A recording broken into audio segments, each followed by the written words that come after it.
The Lifestyle Show, presented by Selina Mackenzie. Now, our first guest today has written a book about all the big things in life: time, memory, grief, and the loss of a parent. But it's also about music. Here to tell us about her book called Why the Music Lasts. Welcome to the show, Emily McGregor. Hello, thanks so much for having me on. You're welcome. So you're a music historian and a trombonist. Yeah, that's right. So I've been a music historian since my early 20s, when I did a master's and a PhD in music history, or musicology as we call it. And yeah, when I was a child, I learnt the trombone. I started learning the trombone when I was about 9 years old, and I played very seriously till I was in my mid-20s. Is it hard to learn the trombone? It always looks very difficult. Well, it's interesting you ask that. I actually found it relatively easy because it doesn't use any fingers. There's no manual dexterity required. I think it's one of those instruments that's like, actually, so it's a great instrument. I highly recommend it to any parents who are looking for instruments for their children, because it's very easy at the beginning. It's easy to make a good sound, and it only gets much harder later on when you get to a kind of much more advanced level. That's a great tip, great advice to our listeners. And as far as the history is concerned, what sort of period is your favourite?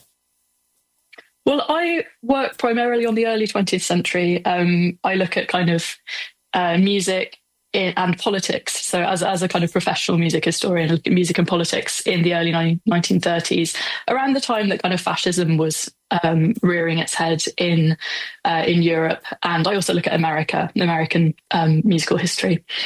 Interesting. And did you get into music because your parents were musicians?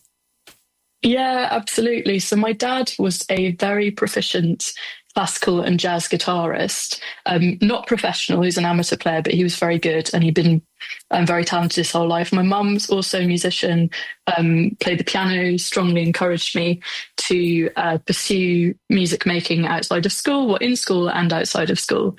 But yeah, the kind of story of the book circles around my father's sudden death about 6 years ago, and how my relationship with music changed really profoundly, given his kind of influence on me when I was growing up. I'm sorry to hear that your father died. Thank you.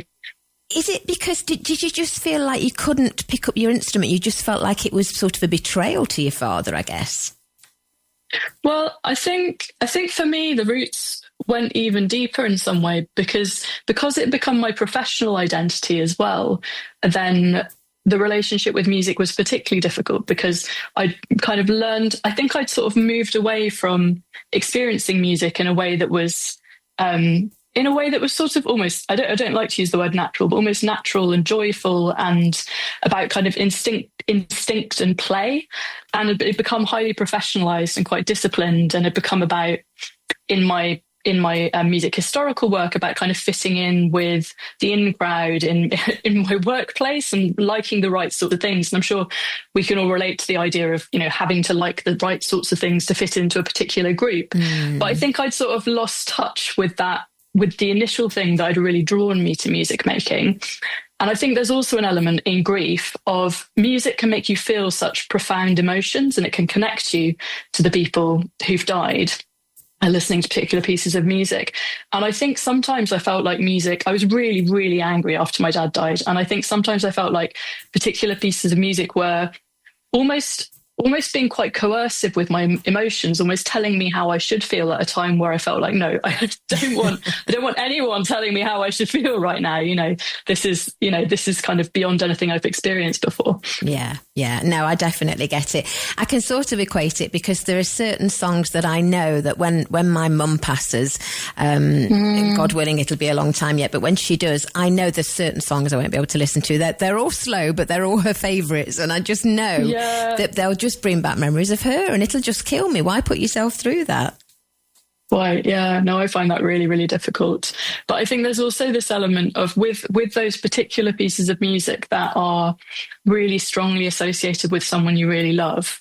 When that person passes away, there's almost. So I didn't listen to the music I closely associated with my dad, and we had a lot of shared music, like his, jazz and like Miles Davis and John Coltrane and all this stuff that when you put it on, you just thought, this is what it feels like to be hanging out with my dad. And I didn't listen to that music for about 2 years, because I just couldn't face it. And I just thought, this is going to break me, basically. And what was really interesting, I thought, when I actually did finally put that music on and sit down and make some time to listen to it and sort of see what effect it would have on me, I realized that that the fear that I'd had that it would be too sad wasn't really what had been holding me away from it. It was, of course, incredibly sad. But the thing was, this music had this, for me, this power to, it felt like the closest thing that could bring him almost back to life. Like, it was like feeling like you were in space with him. And I think I realized I'd become afraid of playing that music too much, so that it used up its potential to bring him back to life. I was afraid of the music losing. Yeah. I understand. Did it get easier then? Did it get easier to play? I think what I found easier. Well, I think so. I think that that my father's death sort of fundamentally recalibrated my relationship with music when I found myself able to come back to it and explore it again. And it alerted me to the fact that music had become something that I was thinking about in quite a dry and dispassionate way, and that actually I'd get a lot more out of music if I was able to play it again and to connect with other people, and to not hold on to this really rigid idea of having to play, like when you've trained classically, the sense that you have to get everything right and you have to play perfectly, and there are particular, you're sort of kind of falling back on your classical training, and actually just feeling a bit more exploratory around music and feeling like, hey, how does it feel if I just sit down at the piano and sort of get out something that I'm not very good at or I've never played before, and just bash through it and just experience what it felt like when I was kind of 9 or 10 or 11 and absolutely obsessed with music, obsessed with the piano, obsessed with learning the trombone, like get back into those feelings. And so I think that's what's got easier for me, and I'm much more able to listen to it. I don't really think twice about listening to music at this point. I don't like the phrase grief journey, but at this point in the journey, listening to music is totally fine. I'm no longer at that acute point where I felt really raw and where it was really kind of grating on my nerves and my emotions. So it has got a lot easier, but it's also got a lot more relaxed, the relationship, which I think is amazing. It is, and it's good to know. It's good to know for the rest of us, and it's you've got to go through this grief. I mean, I haven't, touch wood, lost a parent, so thank goodness. But I know that one day I will, and I know I can only imagine how hard it must be. But I suppose you've got to go through these different stages of grief, haven't you? You have, yeah. It's interesting. There's a whole bunch of research on, there's that traditional way of thinking about it. I can't remember, it's 5 or 7 stages of grief, but the Kubler-Ross model, where you kind of go through, and I'm not going to remember what they are, but sort of anger and bargaining and some other things. But there's been this really interesting, more recent research by 2 people, Ströber and Schutt, and they have this model where grief is about oscillating in and out of the pain sort of thing. So you'll part of the time you'll be kind of looking at photographs and listening to music and engaging really deeply with your grief and with the person you've lost, and then the rest of the time, because you can't sustain that, you're kind of watching television and getting on with your life, and that can sometimes be quite difficult to balance, to weigh up, because you can feel quite guilty when you're not when you're not kind of totally miserable all the time. But apparently that's a very it's totally normal. It's a very healthy way of processing, and music can play a really big part in that. And people often use music as one of those tools to kind of help them oscillate in and out of those really powerful feelings. So I found that really interesting to learn about. Yeah. Well, it sounds like you've been on a bit of a journey, and I know that one of the things you discovered was an arrangement of a piece on your father's guitar stand. I did, yes. So it was incredibly sad. My dad died very suddenly. And so when we came back to the house after we'd been at the hospital, all his stuff was exactly how he'd left it. His coat slung on the back of the chair, and his laptop was still open with all the tabs things he'd been looking at. So the other thing that was there was his music stand, and it was layered. My dad wasn't a very tidy person, so it was layered with all the kind of music he'd been practicing. He wouldn't bother taking it off, but just stay on the music stand. And so it took a long time. I didn't really want to go near this, but I sort of wanted it to stay as it was, a sort of preservation of what life had been like the moment he disappeared, the moment he'd gone. And the piece right at the very front of the music stand sort of took on special significance for me because it was the last thing he'd been practicing. And it was a work by the Spanish composer Isaac Albéniz, late 19th century composer. Yeah, and it's from a set of pieces called Recuerdos de Viaje. I'm very sorry about my Spanish pronunciation. That's fine. Memories of a journey, written in the late 19th century again. And it's the composer was traveling around. It's basically a set of almost musical postcards of the composer's travels around Andalusia, around southern Spain, evoking different moods, but also, things like the first light before daybreak or being at sea, but also there are references to specific places. And so after a couple of years, when I felt able to look at this, to kind of re-engage with this music that had been on the music stand, I, being a music historian, wanted to just know more about Albéniz and know more about why he'd written these pieces. And it did take me on a bit of a journey of discovery. So I found that Albéniz's eldest child, his daughter, had died not long before he'd written this piece. And I was, I suppose, really interested. So it's flamenco inspired. It's a set of kind of musical. The different pieces are a set of musical souvenirs.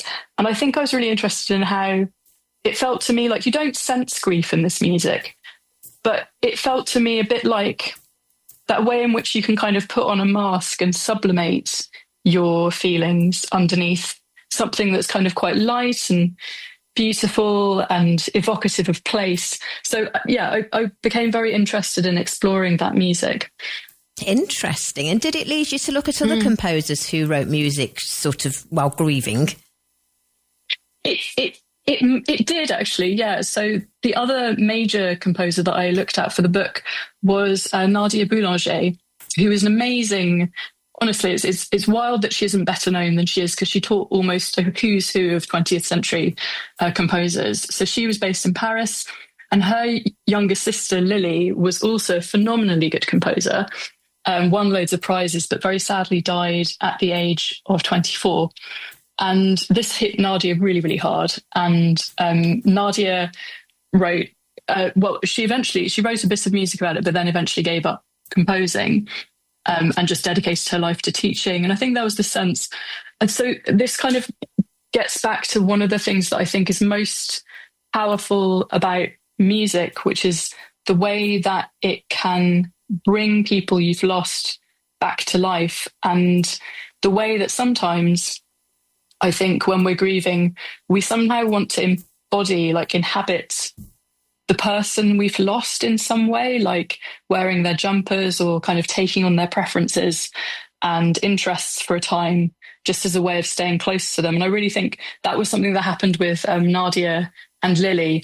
According to this fabulous music historian that I spoke to about it, Jill Rogers, who's based in the States and has written a lot about this, was Nadia was really trying to almost embody Lily in her interests and her composing, but she felt very guilty that she couldn't be as upbeat. So Lily had really loved, had been very stoical in the face of death and had written this very uplifting music about her death, her own death, when she knew it was coming. And Nadia had felt very guilty that she hadn't herself been able to inhabit that positivity, that she actually felt very down and very negative about the fact about losing people. And so in the end, because she felt that she sort of couldn't live up to these expectations, she gave up composing. So those are the two kind of big areas. Yeah. It's very sad. Yeah.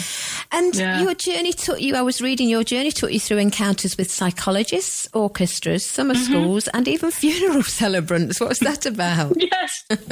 I spoke to so many people. So the backbone of the book is the story of me coming back to music. It's memoir. But I spoke to so many really fascinating people along the way about just trying to get a sense of what we know from all different perspectives and all different kind of I don't know, like not disciplines, but all different perspectives. Why and how music is entangled in our love for the people that we've lost, what we know about that, what we know about memory, what we know about time. And one of my favorite people to speak to was a funeral celebrant. She is called Chloe, and she's about my age. So when I spoke to her, she was probably about 35. And she is also a classical musician and moved into and became a part-time funeral celebrant, a funeral director, which I thought was a fascinating move to make in your mid-30s. And she was so interesting on talking about the way in which music affects people during funeral services, and the fact that it's when the music plays is really the moment where you see that kind of connection. Yeah, that's when where all the shoulders start shaking. Oh, yeah. Yeah. So she was amazing. Yeah. Interesting. Well, it sounds like a great book for our listeners. It's called While the Music Lasts. It's a memoir of music, grief and joy. And it's by Dr. Emily McGregor, who we're chatting to now. We're selling it, as we always do with our books, on our website, TRE.radio. Do you have a website as well, Emily? I do. It's Emily McGregor. .co.uk, I believe. Easy as that it is. I've got it up now. Yeah. I was reading a couple of things I just want to finish with. You're also a regular on BBC Radio 3 and 4. Mm-hmm.